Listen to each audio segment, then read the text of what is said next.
Well, Mark said that the team's going to respond. How had they responded in practice? Yeah, I thought they did some good things. I think we came out with the right mentality and mindset. At the end of the day, it's never going to be perfect on a Tuesday. Guys are still getting back from being a little nicked up, but I thought the guys' mentality, for the most part, the execution was there for what we're trying to get done this week. In the passing game, I know the execution always isn't there on Saturday.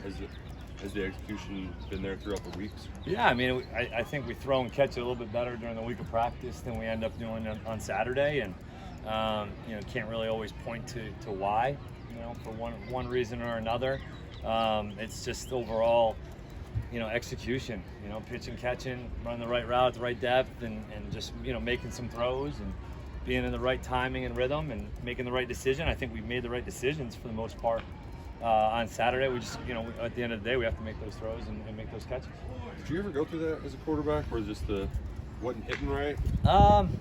Yeah, I think you go through some things as a player at any time, and you lose it a little bit, or just maybe it's just not in the game hitting. And I think it's just going to hopefully take some time. Maybe it just takes a play. Maybe it takes a game for us to click. It needs to click. We want it to click. We're working on it to click, and at the end of the day, it just hasn't quite yet. And there's been moments, but hopefully here soon, one of those games or one of those moments or one of those plays allows us to start to click on all cylinders. 21, you talked about. I think it was that LSU game. It was week 6 when the finals started to click. Yeah. What happened to make it click that year, and can you see signs of things? Yeah, I think you saw some of it against Florida. In one part of the game, right? Like we ran it really well, and that helped us. That helped it click a little bit, but the pass game took obviously a little bit of a hit and wasn't quite clicking, and it's just coming back to work every day and ultimately putting your head down and going to work and getting it, trying to work at it. These kids aren't going to quit. The coaches aren't going to quit. We're not going to just say, well, we haven't thrown the ball well, so let's just stop throwing it. I didn't do that Saturday as a play call. I trusted these kids to make throws and catches, and I'm going to continue to do so until that happens.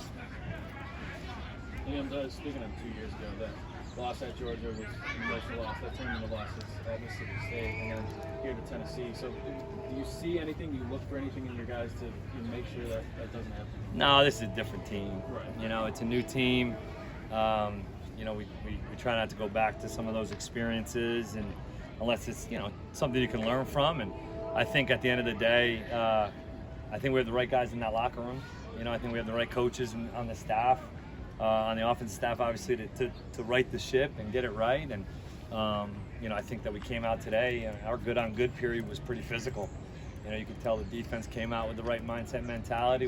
We tried to match that as well, and I think that we're just got to get back on track. Just got to come back to work and see what happens. This Missouri defense, Yeah. what do you see from them on film? They're salty. They're well coached. They're very well coached. They'll pressure you. They'll play some three. They're not afraid to get up in your grill and play man coverage. I think they rush the passer pretty well. They create some confusion at the second level. Their linebackers can run. Their safety, I remember number 1, the safety that's been playing, for a couple of years now. They're smart. You can tell their third down package is pretty annoying. And they just do some good things. They're just a good, solid defense that, it's a huge test for us. Obviously coming off struggling on our side of the ball to score points and move the football, for us to come back with the right mentality and come out and execute at a high level. Coaches talk sometimes about a 24-hour rule, whether you win or lose, you got to flush it after 24 hours. Is it easier to get over a game like that than, say, a last-second loss, or are all losses about the same? I think they're all probably about the same. This one, it's sitting in here.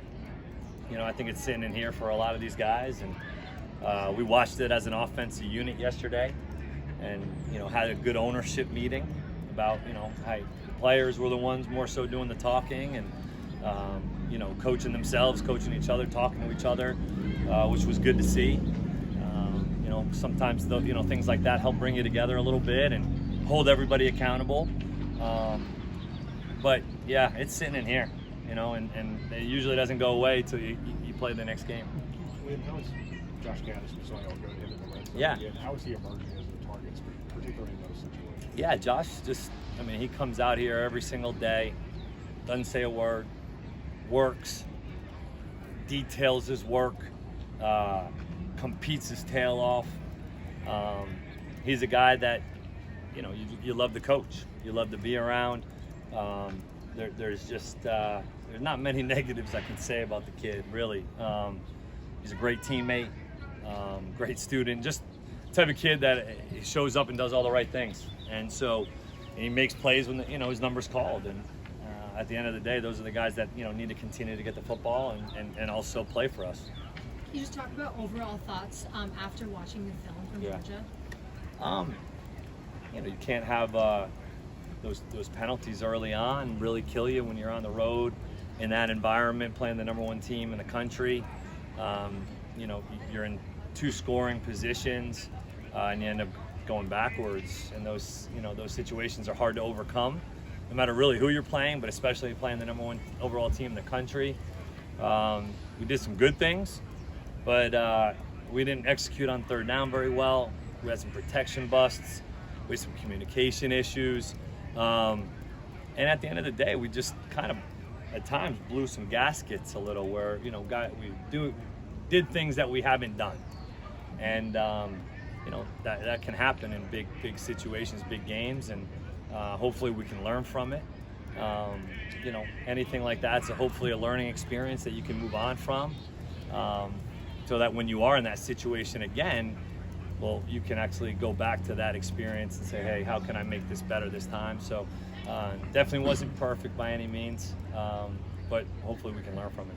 Mark said that Dane really Yeah. went about his business the right way and it showed up on Saturday. So what exactly did that look like? What did you see from Yeah, him? I thought the work week we had, really challenged him, or not so much challenged him, but worked with him on, route running. We had showed him, really go back to Georgia last year. We watched him. He didn't have, I think he had like a couple catches, but he really was running great routes, playing really well without the ball in his hands. And we just kind of really dove into him a little bit in terms of, hey, how can we get better, right? And that's all that it really comes down to. And I thought it showed up Saturday. I know he had 3 catches, had a couple more ops, but his route running, his details, the way he was playing fast with the ball when he did get it. I was proud of Dane, for taking the right step forward in that direction. Is that what Mark was talking about when right angles with receivers? Yeah. Is that really just what it comes down to? Yeah, sharp, just everything we do sharp. Sharp routes, detailed routes, just the way we run routes, not with our eyes down in the ground and eyes up, the work defenders, using your eyes as a weapon. There's a lot that goes into route running. It's not just, this and this, right? There's a lot that goes into it. And so we're trying to master that. And that's what we're getting to. Sorry for that. Mark talked about some footwork or mechanical things with Devin a little bit yesterday. What are you seeing there? And also, how do you instill some confidence in him when he is slumping and making sure, there's not also a mental side? Yeah, I think the kid's pretty mentally tough. He's gone through a lot, to be throwing the ball and to be playing right now. And I think it's just sticking with him, and working through it. It's not perfect right now. It's not what any of us planned or hoped for.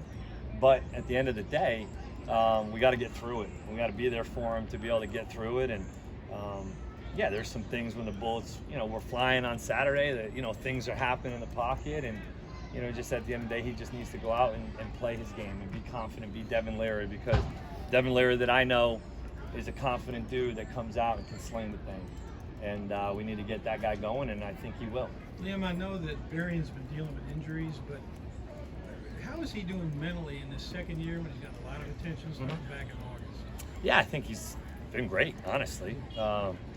He typically comes out here with a big smile on his face and, wants to work. I saw a kid today, out here just trying to get better, working at his craft, being a good teammate, being a good kid to coach. That's just who he is. I love being around Berrien, and it's at the end of the day, you know, he battled through it and you know, gave us some reps, and hopefully we can get him back going. And I'm proud of him for competing through it.